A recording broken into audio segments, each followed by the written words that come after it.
Assalamualaikum dan salam sejahtera, saya Iqbal Ahmad dan ini adalah teori perpisahan sejagat. 4.0 Pendidikan Songsang. Pendidikan adalah senjata paling berkuasa yang dapat Anda gunakan untuk merubah dunia. Nelson Mandela. Petikan kata-kata Nelson Mandela. Selain kenyataan Nelson Mandela tersebut, Victor Hugo, seorang penulis novel yang terkenal melalui karyanya yang bertajuk Les Miserables, juga pernah menulis secara metafora tentang bagaimana tindakan membuka pintu sekolah adalah bersamaan dengan menutup pintu penjara. Daripada pernyataan kedua tokoh terbabit, dapatlah disimpulkan bahwa majoriti permasalahan yang membelenggu dunia adalah disebabkan ramainya manusia yang tiada atau kurang berpendidikan. Dalam arti kata lain, andai semua manusia mendapat pendidikan yang baik, sudah pasti tiada peperangan yang tidak dapat dielakkan, tiada keruntuhan moral yang tidak dapat dibendung, dan tiada tuntutan tidak masuk akal daripada golongan yang menolak sains dan agama. Duka citanya, senario pada abad ini menyaksikan semakin banyak keganasan dan jenayah berlaku di seluruh dunia, dan semakin banyak pula permasalahan sosial menimpa generasi muda. Walhal, generasi hari ini sepatutnya lebih berpendidikan dan berpengetahuan berbanding generasi terdahulu yang hidup dalam dunia seribu sempadan. Perkaitan antara permasalahan sosial dengan keruntuhan tamadun manusia adalah sesuatu yang telah dipersetujui oleh rata-rata pengkaji sejarah, malah turut menjadi topik perbincangan dalam film dokumenter Cultural Marxism, The Corruption of America 2010.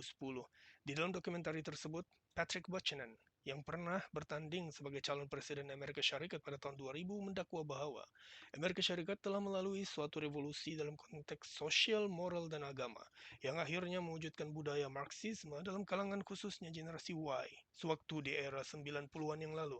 Hari ini, ideologi Marxisme telah dicedok dan direvolusikan pula oleh sebilangan manusia demi melahirkan fahaman liberalisme, satu cara pemikiran yang lebih mudah difahami oleh kelompok manusia yang sukar memahami.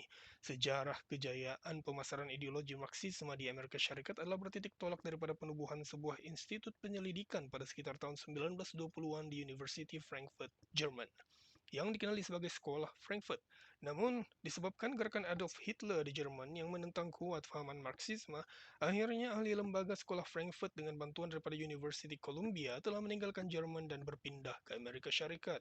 Dengan cogan berarak menerusi institusi, budaya Marxisme mulai dipasarkan khususnya melalui sistem pendidikan kepada warga Amerika Syarikat dengan sasaran utama mereka adalah generasi Y yang muda remaja pada ketika itu.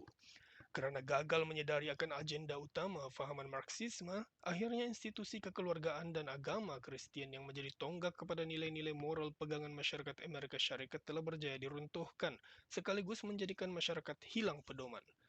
Karena jelasnya Marxisme itu telah lebih awal populer di Amerika Syarikat sebelum liberalisme, maka boleh disimpulkan bahwa Marxisme itu adalah asas yang menjadi batu loncatan untuk fahaman liberalisme melebarkan sayap, khususnya di Amerika Syarikat pada abad ini. Ideologi ataupun budaya Marxisme adalah suatu bentuk budaya garapan Karl Marx, yang matlamatnya adalah penciptaan nilai-nilai baru melalui penghapusan nilai-nilai tradisional dalam masyarakat.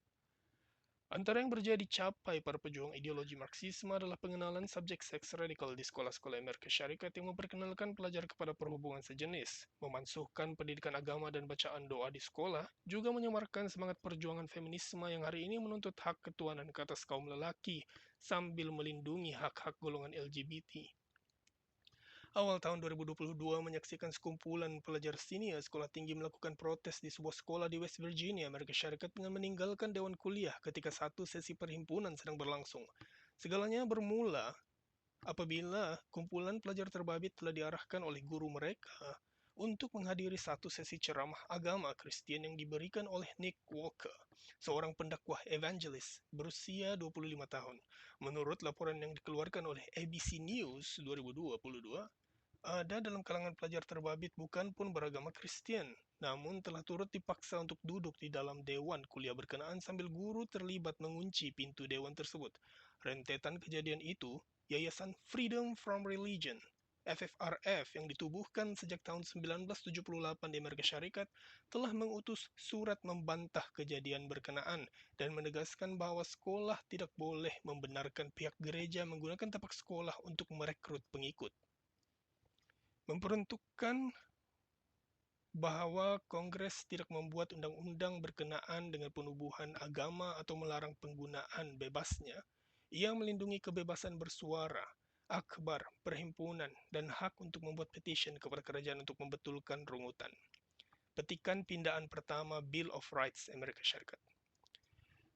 Pindaan pertama Bill of Rights 1791 menjelaskan bahwa perlembagaan Amerika Syarikat membenarkan rakyatnya hidup bebas beragama. Namun, dalam pada itu, pindaan yang sama turut membenarkan kewujudan yayasan dan pertubuhan seperti FFRF, American Atheist, dan American Humanist Association. Akibatnya, berlakulah konflik karena pertembungan dua pihak yang berbeza fahaman dalam konteks kehidupan tanpa sempadan. Saat pihak gereja Kristen mewakili kumpulan yang percaya kepada Tuhan, FFRF pula merupakan organisasi free thinkers terbesar di Amerika Syarikat yang menjadi tunjang kepada banyak gerakan etis, feminisme, dan LGBTQ.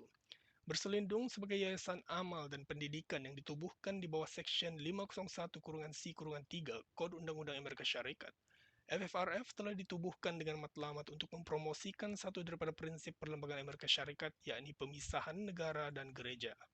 Meninjau kejayaan-kejayaan yang telah dicapai organisasi FFRF sejak penubuhannya, tersenarai antara yang paling membanggakan adalah kejayaan menghalang dana persekutuan daripada disalurkan kepada sekolah Bible.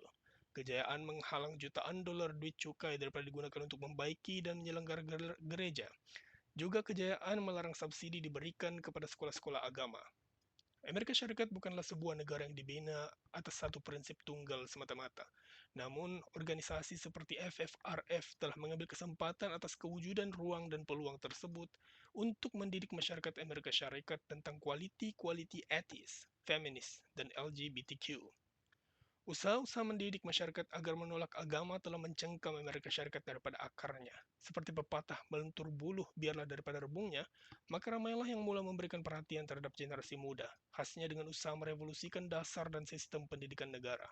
Justru, tidak heranlah bila mutakhir ini Malaysia turut menerima tempias gerakan tersebut, yang menyaksikan segelintir politikus muda turut mula menyuarakan keinginan sama, yakni memisahkan pendidikan agama daripada sistem pendidikan negara. Hal ini merasionalkan pertanyaan kepada Mandela dan Hugo. Pendidikan bagaimanakah sebenarnya yang mereka maksudkan?